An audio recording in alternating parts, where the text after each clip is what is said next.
Okay, people, welcome back to another Fwoosh Playday. Today, let's look at some various McFarlane Toys stuff. I know what you're thinking. Playdays are usually third-party, they're usually customs, they're usually oddball things. But I received this box from McFarlane Toys yesterday, and I thought, I'm gonna play with all of them. Some I've already kind of looked at before with the My Hero Academia stuff. This is pretty much just variants. All Might in his Silver Age costume. This Midoriya, they're calling the Quirk variant. Honestly, yesterday when this box arrived, I was watching these episodes of My Hero Academia with Gran Torino and Stain whenever Deku learned to 5% all the time. So this showing up at that exact moment, it's crazy. I'm not a huge fighting game guy, but I'm gonna take a look at this Mortal Kombat Scorpion and Sub-Zero.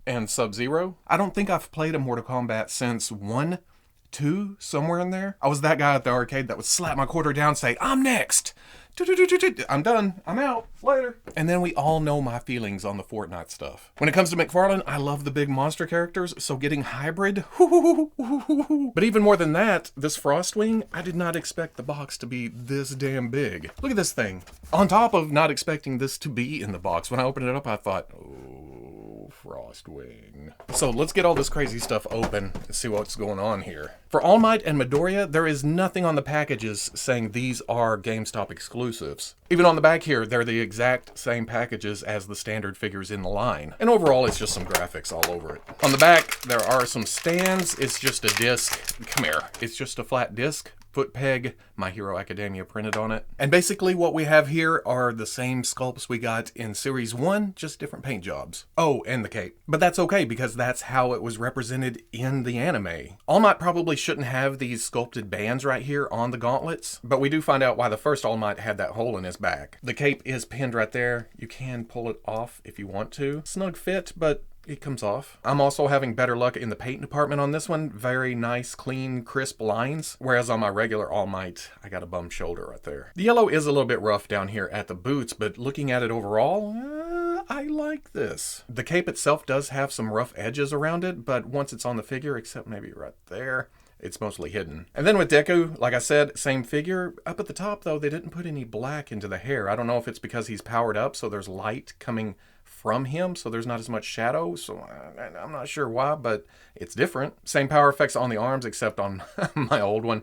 I've taken them off several times and I forget how to put it back on right. Of course, the biggest difference here is the quirk power, his one for all showing through with the electricity kind of paint. The pinkish purple, the white, it does its job. I mean, the only way it would look better is to actually have it sculpted on top of the body, and that's not really happening with just a variant figure. But it runs all the way down the arm, comes down to the hand, it even comes across the face right here, but there's nothing on the back. So, which, yeah, I guess makes sense, but at the same time, I would have liked to seen that carry over all the way. I'm not going to do a full review because I reviewed, well, these two figures already, but I will say I like the bodies here, even though All Might should probably be bigger. If I had to grab, it would be head sizes. Midoriya could probably use a smaller head to be more in proportion with his body, while All Might needs a bigger head, again, for proportion in his body. But old toy making trick, you make a bigger figure's head smaller, it makes him appear bigger, while you make a smaller figure's head bigger to make him kind of teenager-ish or appear smaller. But the body itself, the articulation scheme, I like the whole thing. It just moves around pretty nicely. McFarlane's still working on these hips that are kind of invisible. Well,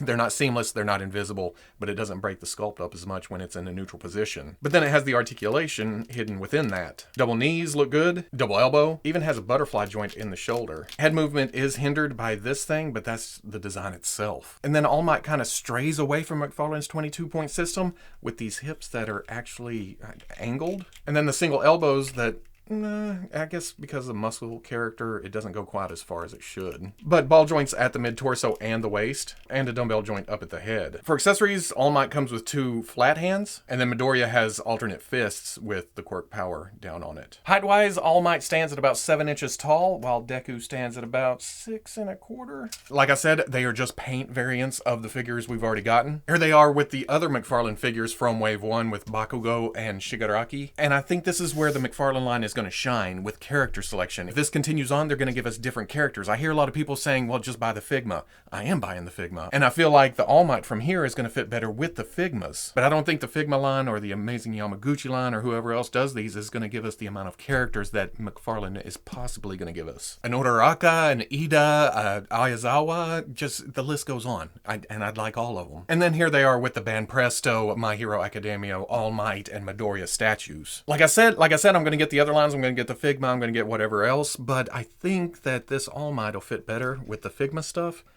And this Banpresto statue kind of fits better with the McFarlane stuff. But to give you an idea of the overall size, here it is with the McFarlane Toys Fortnite Wildcard and the Call of Duty Ruin. Mortal Kombat! And woo! They did not spare any expense when it came to sculpt work. Not knowing a lot about Mortal Kombat 11, I thought, oh, you know, it's Sub-Zero, it's Scorpion, they're gonna share a body, but nope, that couldn't be further from the truth all over. And I know that's the design of the game, but McFarlane kind of captured that here with two totally unique sculpts. I mean, even up at the head. I've made fun of this a couple of times with the eyes being whited out and looking kind of bored, but I get over to Sub-Zero. The paint job on this is great. Now the eyes are slightly looking to the left, but I'm okay with that. As long as they're looking in the same direction, I'm usually fine. The sculpt, the paint, it just looks great all over. There's a texture to the blues here. Hell, there's a texture to everything except for the skin, and that makes a nice contrast between body and costume. Nicely sculpted straps, armor plates that looks a little bit dinged. These daggers on his belt,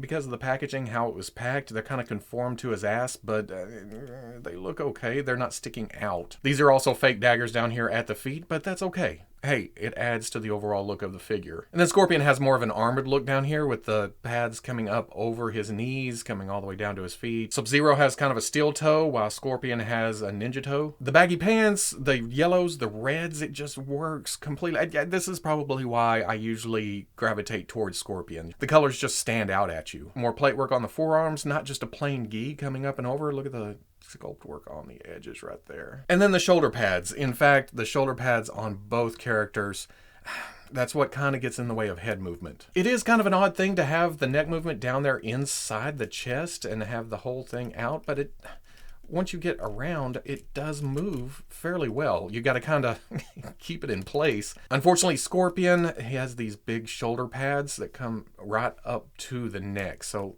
it hinders his movement a lot. Sub-Zero's butterfly shoulders, too, aren't as hindered as Scorpion. It's not a huge range, but it moves back and forth. Whereas Scorpion's, I don't know if it's costume or what, but you can barely see that there's one up in there. Is there one up in there? Yeah, you can see the edge of it right there, but everything is just in the way. I also think there's a mid-torso joint hidden under there, but because of everything on top, that's the game design, not the toys. So it's accurate, and they tried, but there's just nothing there. A little bit of ball joint at the waist, but even that's basically what it breaks down to. The costume hinders articulation. But you still get double elbows, double knees, which almost reach. He can almost kick his own ass. The feet on each seem a little bit small compared to the rest of the body, but that may just be realistic proportions, and I'm used to superheroes and animes and everything else. These scabbards were separate, made out of a harder material, and they were a bitch to get into the belt. I would pull it out and show you, but it was such a pain in the ass to get them in the first place. I'm not going to do that. Just know that it does fit. You just got to press really, really hard to the point where you think you're going to break it. But once they're on there, it's nice and solid. So the work involved was a pain, but the final product is kind of worth it. He does come with two swords for those scabbards, and there's a nice sculpt to them. The handle, the blade. I like the silver finish. Hand is kind of tight, so you got to kind of force it, but once you get it in there, it's not going to fall out. But it is a very tight fit in the sheaths. And then Scorpion also has this, get over here! Kind of thread it into his hand and twist it and come around where it's coming around his wrist. And then right about there, it's holding, it stays on, it looks good. And then Sub-Zero, this doesn't work really well with my background, does it? He comes with two of these ice axes, just very intricate design, very nice sculpt work on it. A little bit harder to get in his hand because of this sculpted ring around the bottom. You force it through, you get it in there, it works. And then he also has this iced up skull and spine. Again, fantastic sculpt. Hands are a little bit stiff, but once you get it in there, get in there! There you go. Nice. Height-wise, both of them stand at pretty much exactly 7 inches tall. I don't have a lot of video game figures, especially fighting game figures, but here it is with the Storm Collectibles Mortal Kombat Scorpion, the McFarlane Toys Call of Duty Ruin, and the McFarlane Fortnite Cuddle Team Leader. And then finally, let's look at Hybrid and this big boy. Whoa, they have full-on zip ties keeping this guy down. 2 of them. No, there's 3 of them. There's one hidden back here. 4 or 5. And then the clear stand is hidden under all that plastic. Okay, let's first take a look at Hybrid because he's pretty awesome, but then we will get to this. If you collect or buy any of the McFarlane Fortnite line figures, you know what to expect here, even though there are some little curveballs thrown in here. First up, the overall look, the sculpt, the scales on the body, the lizard-like look of the whole figure. Does it have sharp talons? It's kind of cartoony, which we were talking about Fortnite here, but at the same time, it looks scaly, reptilian, just, I don't know, a little bit scary, especially up here at the head. It's a nice mix of terrifying and oh, I want to pet it. But then to offset that, you have these straps coming around with ninja stars on here with an armored left arm and then this cool lizard dragon symbol on the shoulder pad. In fact, if I didn't know any better, I would probably use this on my Teenage Mutant Ninja Turtle shelf. It's just a cool little, hey, there's a oddball thing off to the side fighting turtles. But kind of like Dyer, there is a neck piece that comes down over the body. Unfortunately, because of these straps coming up and around, there's not a lot of movement to the neck piece itself, but the head is separate from that. So you can get some down and around and kind of some tilt looking around. Then the tail is a ball joint going into the ass, so you get a little bit of movement there. But on top of that, it is actually a bendy tail, so you can get it around. It goes to about right here. Past that is just floppy. But the big thing here is it's clean. You know, there's the red, there's the greens, there's the darker greens, there's the strap colors, there's a little bit of silver thrown in, a little bit of gold. All that together, it makes for a nice looking action figure. Like I said, there's a ball joint up at the top of the neck to get the head around. A little bit of movement at the bottom. Butterfly joint at the shoulder, comes around, comes up and down. Does hinge that far, swivels around. Bicep, double elbow, because of the sculpt, it kind of gets in the way, but past 90. Swivel hinge swivel at the wrist, back and forth, or you can come around and bring it here for up and down. Mid-torso joint hidden under those straps. There's also a little movement at the waist. The hips, because of the design itself, a little bit different than what we see with Fortnite, but it angles up. In fact, it kind of looks like All Might from earlier. But you can swivel up, back, hinges all the way up because he's a ninja lizard. Something. Little bit of rotation there. I wish it was a little bit more because the knees kind of point towards themselves, but that's okay. Double knee comes so close to kicking his own ass, but he can kick his own tail.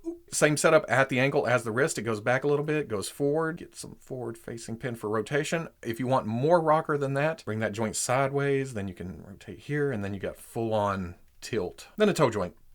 For accessories, he comes with this harvesting tool. I'm not quite sure what it's called. It looks like a dentist tool from hell. I dig this neon green, just right in the middle of all of this metal color. It's hard to see, but there is brown against this gunmetal right here. Comes with this pirate type pistol, because why not? And then his back bling, very nicely painted. I like the sculpt here. Not very soft, so sharp, sharp, sharp, sharp. And that just plugs right into his back. Not a problem at all. Let's straighten it up. There you go. I like how the colors just work into his left side nicely. Hand, like we see with a lot of McFarlane stuff, a little bit stiff, but it works. Hybrid stands at about 7 1/4 up to the top of his ear thingies. Here he is with the McFarlane Fortnite Wildcard and Cuddle Team Leader. But for me, this is where it's at right here. I love the monsters in this line. Here's Dyer and AIM or AIM or whatever you call it. And if you're not a stickler for Fortnite stats, it even fits in with the Jazzwares line as a larger creature type character. Or put him with your NECA Turtles. He'd probably look better with the more recent non-video game colors, but at the same time, there you go, size-wise. But then this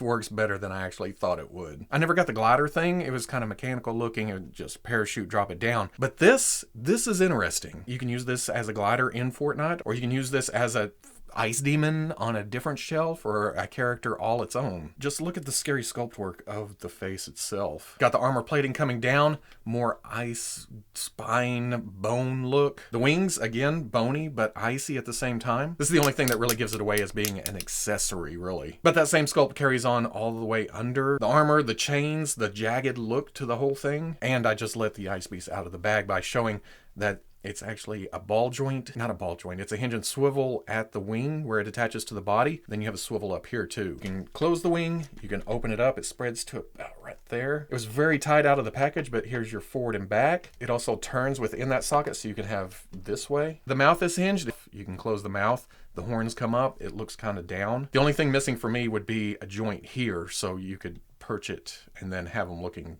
all the way down. Him, her, whatever. The legs, ball joints here and here, and it goes through the body. If you move one, it rotates the other just because of how tight the balls are here, but they do move independently too if you want. You can see the ball joint right there because you have in movement, out, side, down, near, round.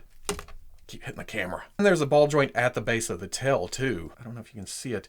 There's a wire running all the way down the length, so it is also bendy like Hybrid's tail. And then it comes with the base. This is similar to what we got with the gliders or whatever those were called. At the top there's just a bar, it goes into there. That allows you to tilt this way, but this piece stuck into the body also turns, so you can have it sideways a little bit or turn it the other way. You get a better look at the translucency to it, so the light shines through. If you put a light behind this, it looks very, very cool. I thought these were stirrups to sit on top, and I guess you could use them like this, but apparently they're handholds. I think it's supposed to be like this, but he could carry two if you wanted to. Just very intimidating looking. Or hell, you could use it as a Sub-Zero ice creature or construct, something. The nose to tail is about 13.5 inches, while the full wing spread is, I have to look all the way over here, 21 inches. Whoa. Here it is with Hybrid and Dire, and then with McFarlane's Fortnite ATV. So at the end of the day, a very fun box of figures. I'm not into Mortal Kombat, but I like the intricate sculpt work and the paints here. They look fantastic just standing there or in action poses, either or. Midoriya and All Might, I like these different versions of them. As many of you who pointed out the imperfections in the original review, they are still pretty cool action figures for an anime that I am getting really, really heavy into. But stay tuned for the next proper playday and they'll probably show up again. But it's crazy how far down the rabbit hole I've gone with the Fortnite stuff. I don't care about the game at all, but I love the designs and I love the figures that McFarlane has been putting out, especially the creatures. They're just so multi-purpose. If you don't like Fortnite, you don't care about Fortnite, you still want monster creatures to stick in other displays, here you go. And that goes double for this Frostwing. It's just a big, dumb, fun figure. And I say dumb in the best sense of the word. I'm just sitting here, big old ice demon, I love it. It's crazy, it's different, it's like fun. A little look behind the curtain. I couldn't figure out how to get everything in the same picture, especially that damn Frostwing. But I love it. And I love Hybrid, and I love having different versions of Deku and All Might. And then it's kind of fun to dip my toe into the Mortal Kombat realm, even though it's been like 20 years, if not more, since I've messed with a Mortal Kombat game. But good figures are good figures, and nice plastic will sway me into liking a toy. But isn't that the name of the game? Playing? Hell yeah. So if you like this playdate where I just got to look at a bunch of different little things, comment, like, subscribe. I'll catch you on the Fwoosh.